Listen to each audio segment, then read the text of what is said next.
रामपुर नाम का एक छोटा सा गांव था। गांव के बाजू में एक बहुत घना और अंधेरा जंगल था। पिछले कुछ दिनों से जंगल से अजीब अजीब सी चीखने की आवाजें सुनाई देने लगी थी। और सबसे बड़ी बात, गांव की भैंस और गाय एक एक करके लापता होने लगी थी।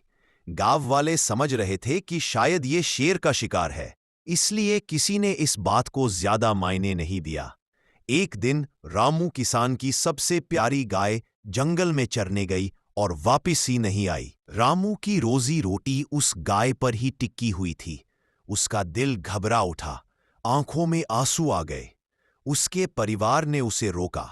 रात के 9 बज गए हैं, अभी मत जाओ जंगल में, वहां कुछ बहुत बुरा हो रहा है। पर रामू ने किसी की नहीं सुनी। हाथ में कुल्हाड़ी और जलती हुई मशाल और सीने में अपनी गाय को ढूंढने का दर्द लेकर वो जंगल की तरफ बढ़ गया। जंगल में सन्नाटा इतना गहरा था कि मशाल की रोशनी भी हवा में कमजोर पड़ रही थी। जैसे जैसे वो आगे बढ़ता, उसका दिल बोझल होता जा रहा था।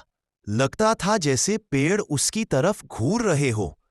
अचानक कुछ दूर अंधेरे में एक पुरानी झोपड़ी दिखी।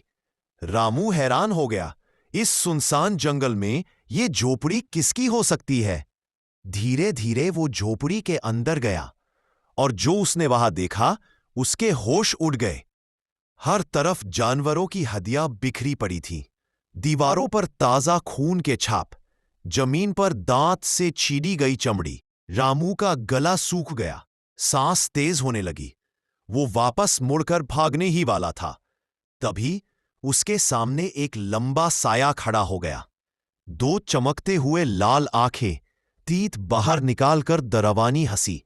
रामू की बॉडी बिल्कुल सुन्न हो गई, हाथ पैर रुक गए। साया धीरे धीरे रामू की तरफ बढ़ने लगा। रामू ने हिम्मत जोड़ी, कुल्हाड़ी उछाली, पर जिस पल वो उस पर वार करता, साया गायब हो गया और रामू बेहोश हो गया। रामू का आगे क्या होगा?